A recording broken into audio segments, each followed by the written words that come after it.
Página 1. Introducción a la filosofía, por Raúl Gutiérrez Sáenz, 15 edición 2011. 0.0. Prefacio. 1. Idea central. El hombre es una fuente de ilusiones. Necesita acariciar un proyecto amable, elaborar planes, saborear de antemano las circunstancias concretas de su realización. Matar su proyecto equivale a matar su motivación en la vida. Esto no es una casualidad en la historia de una persona, sino que constituye una de las características fundamentales de la condición humana. Ahora bien, la palabra ilusión suele utilizarse en dos sentidos diferentes, uno positivo que indica una esperanza, una ensoñación amable, y otro negativo que indica engaño, desfasamiento. Las ilusiones humanas se mueven entre esos dos polos, pues por un lado delatamos y atacamos los engaños de la gente ilusa, como es el caso de un espejismo o la expectativa de un negocio improbable, y por otro lado, alimentamos el sueño esperanzador del enamoramiento o de un fuerte ascenso en el trabajo. Tener un proyecto, una esperanza, un porqué y un para qué en la vida, es el secreto de la motivación básica del ser humano. Por esto decimos que el hombre es una fuente de ilusiones. A veces su ilusión está afectada de engaños y espejismos. Sin embargo, aún así, el hombre se mueve con gusto y con afán, solo así es capaz de enfrentarse con los problemas cotidianos de la vida, las crisis, las injusticias, el tráfico y las penurias económicas. El proyecto que acaricia a un individuo es semejante a unos lentes que proporcionan un colorido especial a las cosas y las personas que lo rodean. Gracias a esos lentes, algunas cosas y personas adquieren especial relevancia en la vida del individuo. Debido a los lentes, ahora es posible tomar en cuenta ciertos hechos que antes no nos afectaban. Según sean esos lentes, así será el modo como captamos y le damos sentido a los objetos que nos rodean. Los lentes constituyen el criterio, el tamiz por el que pasa toda percepción, la cosmovisión o filosofía que sustenta cada uno. Pero los lentes que utiliza una persona para apreciar, juzgar y tomar en cuenta sus circunstancias son muy diferentes, varían notablemente de individuo a individuo. Hay lentes oscuros y pesimistas. Pero también hay lentes color de rosa, que todo lo ven amable. En este libro vamos a estudiar varias cosmovisiones famosas en la historia de la filosofía. En términos de Kant, el hombre capta un fenómeno que siempre está compuesto de dos elementos. La materia es el dato externo que se recibe como energía en la facultad cognoscitiva. La forma es la estructura que aplica el sujeto sin darse cuenta de ello. Esta forma o estructura es precisamente el lente que hemos señalado más arriba. La psicología de la Gestalt llamó la atención, desde principios de este siglo, hacia este hecho innegable: cada individuo capta las cosas con un cierto trasfondo o Gestalt que les da unidad, sentido y valor. Esta Gestalt es propia de cada sujeto. Se trata ahora de categorías a posteriori, adquiridas a lo largo de la vida de cada individuo. Nota. La psicología de la Gestalt, también llamada psicología de la forma o psicología de la configuración, es una corriente de la psicología moderna, surgida en Alemania a principios del siglo XX, cuyos exponentes más reconocidos fueron los teóricos Max Wertheimer, Wolfgang Kohler, Kurt Koka y Kurt Lewin. El término Gestalt proviene del alemán, fue introducido por primera vez por Christian von Ehrenfels y puede traducirse al español como forma, figura, configuración o estructura. La mente configura, gracias a ciertos principios descubiertos por esta misma corriente, los elementos que llegan a ella a través de los canales sensoriales, percepción, o de la memoria, pensamiento, inteligencia y resolución de problemas. En la experiencia que tiene la persona en su interacción con el medio ambiente, esta configuración tiene un carácter primario sobre los elementos que la conforman, y la suma de estos últimos no podría generar por sí sola la comprensión del funcionamiento mental. Este planteamiento se ilustra con el axioma que dice, el todo es más que la suma de sus partes. La idea central de este libro consiste en afirmar que el conocimiento humano está normalmente mediatizado por esos lentes, esos proyectos, esas formas o estructuras, gestalt, que proporcionan al dato recibido un trasfondo, una interpretación, un sabor de esperanza y de ilusión, o un rescoldo de amargura y desesperación. Desde este punto de vista, filosofar significa, no solo reflexionar, analizar y evaluar las cosas y las personas, sino saber detectar esos lentes o categorías que aplicamos y con los cuales creamos el mundo en el que vivimos y soñamos. Filosofar es descubrir las estructuras que usualmente empleamos en nuestra captación de todo lo que nos rodea. Filosofar es ir a las raíces de nuestro modo de pensar. Filosofar es trascender la realidad que se nos da cotidianamente. 2. Objetivos. El objetivo principal de este libro consiste en explicar, con la mayor claridad posible, los principales conceptos de la filosofía. Cada disciplina tiene sus propios conceptos, que son los instrumentos básicos para pensar dentro de esa especialidad. El conjunto de esos términos y conceptos constituye una especie de lenguaje por medio del cual se entienden las personas que cultivan dicha disciplina. Este libro intenta proporcionar los datos iniciales para ingresar al lenguaje filosófico. Por lo tanto, es un esfuerzo por expresar las ideas de los grandes autores en términos elementales, al alcance de todos. El lector puede acudir al glosario que se encuentra en las páginas finales.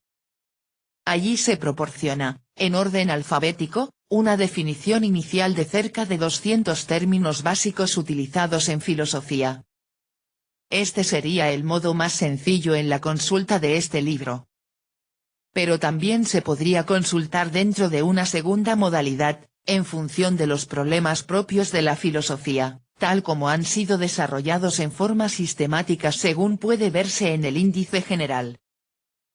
Este prefacio plantea los principales interrogantes que suele escudriñar todo filósofo, y que se refieren al conocimiento, el valor, la persona, la ética, la libertad, el amor, la existencia auténtica, la felicidad, Dios, la religión, el ser, la trascendencia, la materia, el espíritu, etc.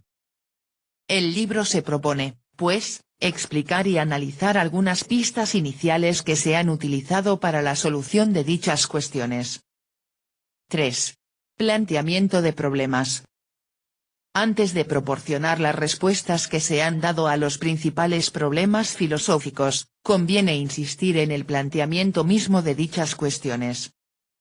El objetivo de estas páginas iniciales consiste en abrir interrogantes. Comprendido el problema, adquiere sentido e interés la revisión de las soluciones que han aportado los especialistas en el ramo. A. El problema de la esencia y la identidad del ser humano. Tarde o temprano, la gente se plantea una pregunta crucial en su vida: ¿quién soy yo? ¿Cuál es mi identidad personal? ¿En qué consiste mi característica más propia como ser humano? ¿En qué reside la dignidad propia de la naturaleza humana? Desde hace más de 20 siglos Aristóteles respondió diciendo que el hombre es un animal racional. En el extremo opuesto, Jean-Paul Sartre, en el siglo XX ha insistido en que lo importante no es la esencia del hombre, sino su existencia, e insiste en la libertad como su principal característica. Entre esos dos polos, muchas respuestas se han dado a la pregunta acerca de lo propio del ser humano. En este libro revisaremos algunas de ellas. B. El problema de la existencia auténtica. En el siglo XX ha tomado auge la antropología filosófica, cuyo tema central es un análisis de las características propias de todo ser humano. Cabe aquí la pregunta sobre la existencia auténtica del hombre. Se trata de uno de los problemas más urgentes que puede afectar a cada uno. De su resolución depende la orientación general en las actitudes y en la conducta de la persona. ¿Es la libertad lo esencial en la vida humana? ¿Son acaso los valores morales lo más importante? ¿En qué consiste la autenticidad? ¿Cómo se puede realizar la intercomunicación personal?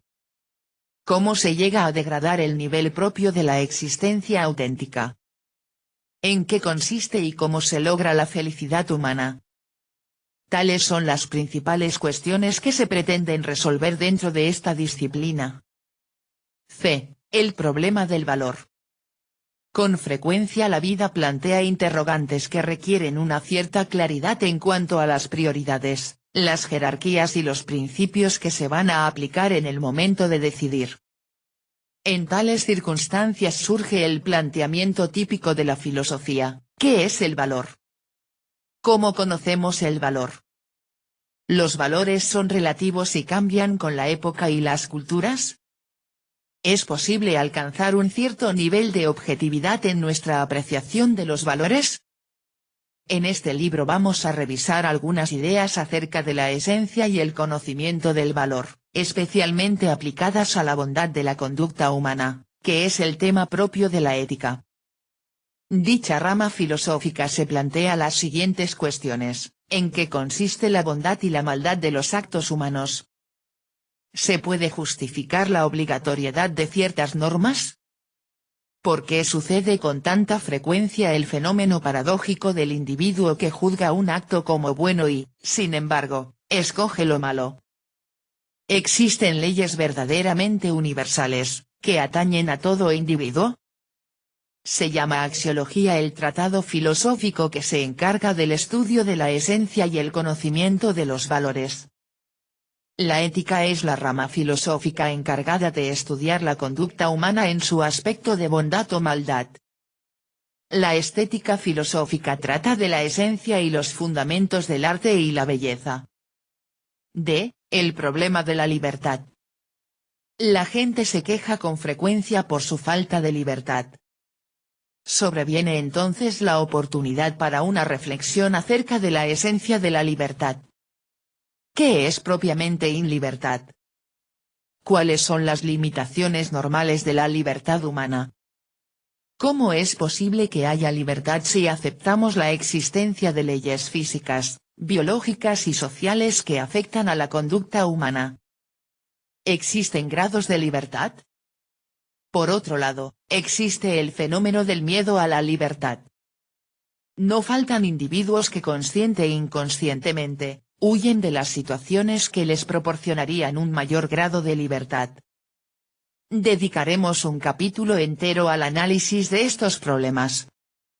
El problema del amor. Este es uno de los temas más favorecidos en las conversaciones cotidianas, en la literatura, el cine, el teatro y la televisión. A la filosofía le incumbe reflexionar a fondo acerca de la esencia del amor. ¿Qué es propiamente el amor? ¿En qué consiste esa fuerza que enlaza y armoniza a dos seres aún en medio de penalidades y contradicciones? La palabra amor se ha utilizado para designar una enorme gama de fenómenos humanos. Sin embargo, es muy diferente el amor con que un niño quiere a su madre, el amor entre dos jóvenes enamorados y el amor entre dos cónyuges maduros. En este libro se estudiarán diversos ingredientes y niveles del amor. Veremos que se pueden distinguir, por lo menos, 12 maneras diferentes de entender el amor. Y veremos, además, que el amor no es fácil, que es necesario aprender a amar, y que se trata de una evolución y crecimiento que dura toda la vida. El problema de la verdad. Las discusiones que sostiene un individuo pretenden defender la verdad. En ocasiones solo quieren afirmar la propia verdad, aceptando que el interlocutor también tiene derecho a defender su propia verdad. Cuando dos personas no llegan a un acuerdo, finalmente se preguntan, ¿qué es pues, la verdad? ¿Qué es lo propio de una tesis para que pueda ser calificada como verdadera? ¿Nuestras facultades cognoscitivas están en condiciones para alcanzar efectivamente la verdad? El escepticismo considera que es imposible alcanzar la verdad. Cuando se llega a un lugar, todo se ha movido. veremos con detalle las diversas posturas que se han levantado alrededor de esta temática. Se llama crítica o teoría del conocimiento a la rama filosófica que trata el problema de la verdad. Por otro lado, la lógica establece las reglas del raciocinio correcto y de todo pensamiento congruente consigo mismo. G. El problema de la ciencia. Actualmente la ciencia goza de un prestigio envidiable. Tal parece que se trata de un conocimiento superior, el único verdaderamente confiable. La pregunta es, pues, ¿en qué reside la esencia de un conocimiento científico? ¿Por qué ha sucedido que a pesar de todo, las ciencias han modificado algunas de sus tesis? ¿Cómo es posible que existan diversas corrientes dentro de una misma disciplina científica? ¿Puede el hombre aspirar a un conocimiento objetivo, universal y absolutamente válido? Últimamente se ha originado la epistemología como una disciplina que trata el problema de la fundamentación de la ciencia. H. El problema de la constitución del universo. El problema que ocupó a los primeros filósofos en la antigua Grecia era este: ¿cuál es la esencia que constituye en el fondo a los seres de este mundo? ¿Cuál es la esencia de la materia? ¿Existe algo en esencia diferente a lo puramente material? ¿Cómo se originó el universo? ¿Cuál es la meta en la evolución del universo? ¿Cuál es la esencia del espíritu? Es famosa la pregunta de los marxistas: ¿qué es primero, la materia o el espíritu? Tendremos oportunidad de revisar algunas soluciones que se han dado a estas cuestiones. La filosofía de la naturaleza se encarga de estudiar esta temática. Y, el problema del ser. La pregunta acerca del ser se refiere a los estratos más profundos en la constitución de todas las cosas. La disciplina que se encarga de esta investigación ha recibido el nombre de metafísica. Se reconoce a Aristóteles como el autor del primer tratado que lleva este nombre. Sin embargo, la temática propia de la metafísica ha sido cultivada con anterioridad en la filosofía oriental. En la actualidad, la metafísica es la disciplina filosófica más incomprendida por la gente en general. En ocasiones se la ha confundido con una rama esotérica. Esotérico quiere decir oculto, es decir, temática que no se expone públicamente, sino que se dirige solo a unos cuantos iniciados. La palabra ontología, ontos significa ser, puede ser un sustituto muy apropiado cuando se rechazan las connotaciones de lejanía y esoterismo que se suelen asociar a la palabra metafísica. J. El problema del absoluto. Estamos frente a la cuestión culminante de la filosofía. Los seres del universo. ¿Son todos perecederos? ¿Existe algo absoluto, que trascienda a todas las cosas? ¿Existe un creador del universo? ¿Es posible mantener una relación con un ser trascendente? Las religiones han dado ya su propia respuesta. En este libro veremos de qué manera es posible atender a esas preguntas sin tener que recurrir a los libros sagrados, a la revelación y a la autoridad de las personas que la cultivan. La filosofía tiene sus propias respuestas ante las preguntas acerca de la esencia y la existencia de Dios. La rama filosófica que trata estos temas ha recibido el nombre de teología natural o teodicea. 4. ¿Qué significa filosofar? Por otro lado, conviene anotar que, por encima de todos los conceptos y tesis que un libro de filosofía pueda esclarecer, es posible distinguir el acto de filosofar ejercido por una persona frente a esos conceptos. Una cosa es la filosofía, como un conjunto de conceptos, tesis y argumentos, y otra el acto de filosofar que algunas personas llegan a ejercer. Cada persona tiene su propia filosofía, su propio criterio, su punto de vista para observar, juzgar y decidir acerca de las cosas y las personas que la rodean. Filosofar significa revisar los criterios que están a la mano y, si es el caso, cambiar, ampliar y mejorar el propio. Un libro de introducción a la filosofía como este, lo que se propone es aportar un conjunto de conceptos que puedan ayudar a esa revisión personal del criterio que se sustenta. El objetivo de este libro no consiste, pues, en dar la solución completa a los problemas planteados, lo cual es absolutamente imposible, sino tan solo proponer algunos datos que pueden ayudar al lector en su operación de filosofar. Es más importante el acto de filosofar que recitar de memoria una tesis filosófica. Asentar una idea de filosofía sin el previo acto de filosofar, como una tarea memorística para pasar un examen, equivale a ingerir un alimento pero sin la correspondiente asimilación digestiva. El provecho que se obtiene en esos casos es prácticamente nulo. De aquí, pues, la recomendación número 1 en la lectura de este libro: reflexionar, sopesar, repensar, observar cuidadosamente las relaciones que se dan entre los conceptos aquí aportados y las propias ideas. Con este cuidado constante, cada lector puede obtener, al finalizar el libro, un esbozo de su propia filosofía que, por otro lado, nunca será definitiva, sino siempre revisable y mejorable. 5. El orden de los capítulos. El libro se divide en 4 grandes partes o problemas filosóficos, que a su vez se subdividen en un total de 15 capítulos. Los 4 temas fundamentales que se tratan son: la filosofía, el conocimiento, el ser humano y el ser. La primera parte, referente al tema de la filosofía, se trata en 2 capítulos. El primero nos da una idea de lo que es filosofía. Revisaremos varias maneras de entender esta disciplina. El capítulo 2 nos describe varias cosmovisiones famosas. La segunda parte se refiere al tema del conocimiento y es tratado en 3 capítulos.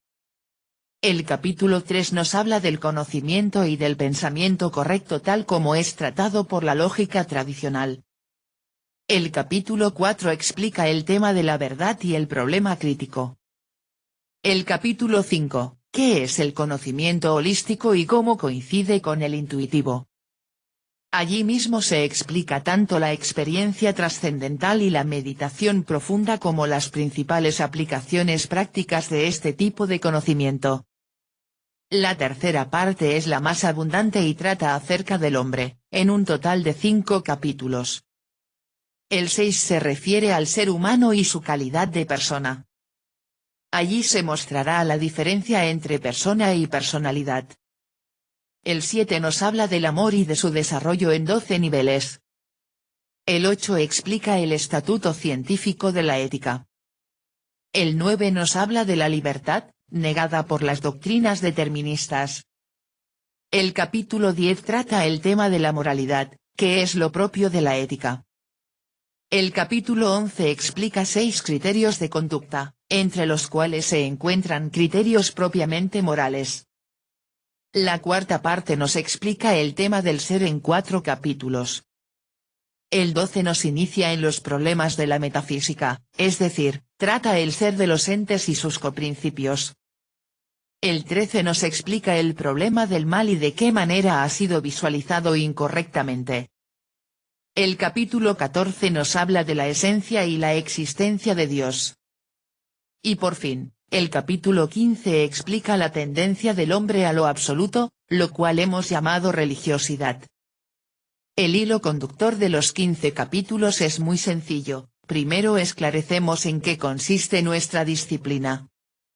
Enseguida abordamos el tema del conocimiento. A continuación, hablamos del ser humano y su conducta. Por último, abordamos los problemas de la metafísica y del ser absoluto. Deseo expresar mi agradecimiento a todas las personas que colaboraron en la redacción de este libro. Especialmente deseo mencionar a Nati, mi esposa, a la señora Margot Méndez de Paniagua y al doctor Alejandro Mondragón. Sus observaciones me han resultado sumamente valiosas para poder afinar la redacción de estas ideas. Página 12.